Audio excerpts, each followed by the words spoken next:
Hello everyone. आज की इस वीडियो में कुछ मैंने विंटर प्लांट्स की शॉपिंग करी है, तो उसकी रिपोर्टिंग करूंगी। साथ ही मैं आपको अपने गार्डन का अपडेट भी दूंगी। ये मैरीगोल्ड के प्लांट्स मैंने 20-25 दिन पहले लिए थे और ये फ्लावर्स तब से चल रहे हैं, लेकिन अब ये जो हैं मुरझाने लगे हैं, तो इन सब की कटिंग करूंगी। साथ ही कुछ मैं नए प्लांट्स जैसे मैं लेके आई हूँ। साल्विया का प्लांट लाए हुए 5-6 दिन हो गए थे, कुछ आलस की वजह से इनकी रिपोर्टिंग नहीं करी, तो अब ये सूखने लगे हैं। तो आज मेरे लिए कंपलसरी हो गया है कि मैं इसकी रिपोर्टिंग करूं। देखिए पेंजी का प्लांट कितने सुंदर लगते हैं। पिटूनिया तो सर्दियों के लिए जैसे एक स्पेशल प्लांट है जो हर जगह आपको मिलेगा। ये इंग्लिश रोज़ लाई थी, अब ये देखो इसका 5-6 दिन हो गए, पानी देना भूल गई, अब ये सूखने लगा है। और ये एज यूजुअल मैरीगोल्ड के प्लांट्स हैं। तो जब भी बाहर निकलते हैं कहीं पर भी प्लांट्स दिखे तो 5-6 प्लांट्स लिए ही जाते हैं। ये हल्दी और साथ में ही मैंने ली है यहाँ पे दालचीनी। जैसा मैंने आपको बताया था कि ज़रूरी नहीं है हम कुछ ऐसे फंजीसाइड का प्रयोग करें, हम ऑर्गेनिक यानी कि घर में मिलने वाले प्रोडक्ट्स को भी फंजीसाइड की तरह से यूज़ कर सकते हैं। अपने प्लांट्स की रिपोर्टिंग करते हुए मैं आपको शायद ना दिखा पाऊँ, क्योंकि मेरा ट्राईपोड का कुछ अटैचमेंट टूट गया है, तो साथ में रिपोर्टिंग और शूटिंग दोनों नहीं हो सकती है। तो मैं सब प्लांट्स को लगाकर आपको दिखाऊंगी कि वो कैसे लग रहे हैं। देखिए मैंने ये सब 6 इंच के गमलों में ही अपने प्लांट्स की रिपोर्टिंग करी है।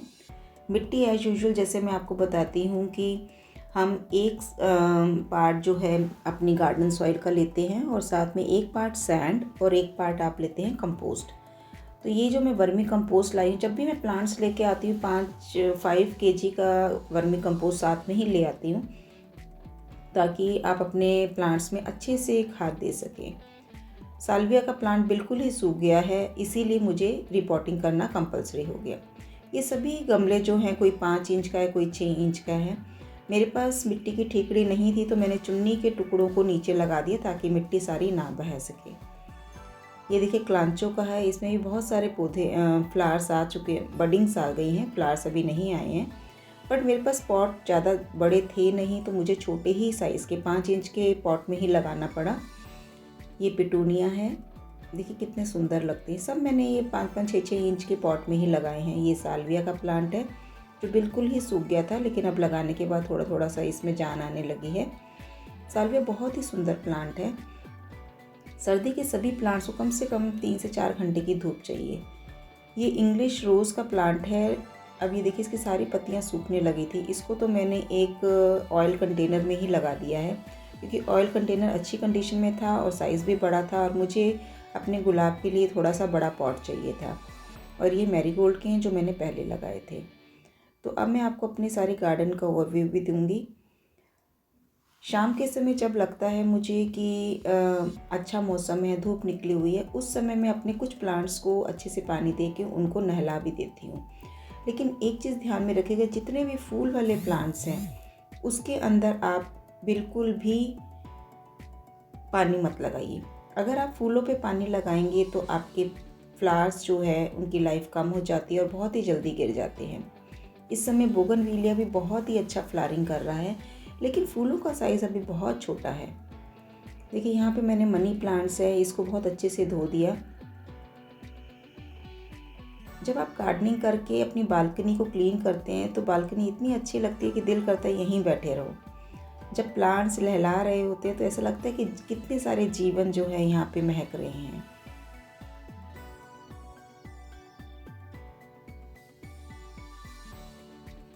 प्लांट्स की केयर करना मुझे बहुत ही पसंद है। बहुत ज़्यादा टाइम नहीं देती हूँ, लेकिन जितना भी मेरे पास समय होता है मैं अपने प्लांट्स में ही लगी रहती हूँ। अगर आपको सब्जियाँ, ये धनिया के पौधे हैं जैसे मैंने आपको बताया था, अगर हमें वेजिटेबल्स ग्रो करनी है तो उसके लिए हम ऐसी जगह चाहिए जहाँ कम से कम 5-6 घंटे की धूप आए। तो बालकनी गार्डनिंग में ऐसा पॉसिबल नहीं हो पाता। तो अपने शौक़ से मैं लास्ट ईयर मैंने पालक और मेथी उगाई थी, इस बार मैंने धनिया उगाया है। क्योंकि बहुत बड़ा हम यहाँ पे कंटेनर रख नहीं सकते हैं, इसीलिए छोटे छोटे कंटेनर में जस्ट अपने शौक़ को पूरा करने के लिए मैं जो है सब्जियाँ भी कभी कभी उगाती हूँ। इस समय देखिए स्पाइडर प्लांट्स में पब्स निकलने लगे हैं, मुझे देख के बहुत ही अच्छा लगा क्योंकि मेरे पास एक स्पाइडर प्लांट था, उसी से मैंने बहुत सारे स्पाइडर प्लांट्स बना लिए। अब देखिए इसमें भी कितने प्यारे प्यारे छोटे छोटे से पप्स निकलने लगे हैं। इसको देखने के बाद मुझे अपने दूसरे स्पाइडर प्लांट में भी देखना होगा कि क्या उसमें भी पप्स निकले हैं। तो इसका मतलब है ये मौसम होता है जब आपका स्पाइडर प्लांट अपनी ग्रोथ दिखाता है।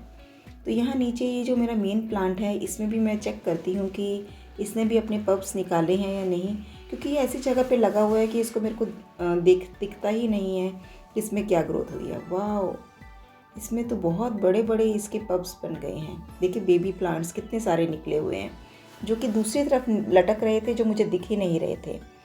बस अब मैं अपनी नेक्स्ट वीडियो में कैसे हम अपने स्पाइडर प्लांट्स को मल्टीप्लाई करें। और देखिए यहाँ पे और एक और निकला हुआ है छोटा सा बेबी प्लांट।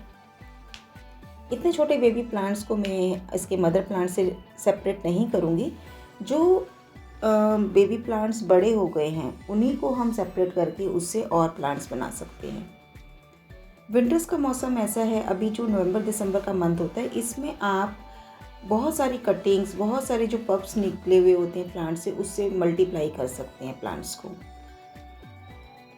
समर्स में जो है मल्टीप्लाई करना मुश्किल होता है, लेकिन रेनी सीज़न में और इस समय जो आपका नवंबर दिसंबर का मंथ होता है या फेब मार्च का मंथ होता है, इस समय हम अपने पौधों से, एक पौधे से बहुत सारे पौधे बना सकते हैं।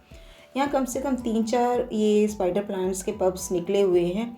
हालांकि ये लटके हुए मुझे अच्छे लगते हैं, बट ये जो प्लांट है ये लटका हुआ नहीं है, इसलिए मैं इसको जो है काट के इसके दूसरे पॉट में लगा दूंगी, ताकि इससे और नए नए मेरे प्लांट्स बन सके। ये शाम का समय है और इस समय ऐसे छनी हुई धूप से मेरे पौधों पर आती है, तो बहुत ही अच्छा व्यू लगता है। थोड़ा सा भी समय अगर हम अपने प्लांट्स के साथ बिताते हैं तो हमारा मन खुश हो जाता है। तो जैसा मैंने आपको बताया था, जैसे भी आपका अगर इंटरेस्ट है तो आप उसके अकॉर्डिंग छोटे छोटे से प्लांट्स परचेज़ कीजिए। अब विंटर्स के बहुत अच्छे प्लांट्स आते हैं, लेकिन मुझे अपनी बालकनी की कैपेसिटी के अकॉर्डिंग ही प्लांट्स परचेज़ करने हैं, जिसमें से पिटूनिया है और साल्विया का प्लांट है, क्लांचो का प्लांट है, डहेलिया का प्लांट है। ये सब प्लांट्स ऐसे हैं कि ऐसा लगता है कि आपके गार्डन में होने बहुत ज़रूरी है, और ये बड़े रीज़नेबल 30 रुपीज़ में मुझे सभी प्लांट्स मिले हैं। इंग्लिश रोज़ का प्लांट मुझे 100 रुपीज़ का मिला है, बाकी सभी मुझे 30 रुपये में मिले हैं। तो जब भी आप बाहर निकलें, आपको लगे कि आपको अपने गार्डन में कुछ ऐड करना है, तो आप सिंपल 20-30 रुपये वाले प्लांट्स ला के भी अपने गार्डन में जो है ग्रीनरी ला सकते हैं, कलरफुल बना सकते हैं।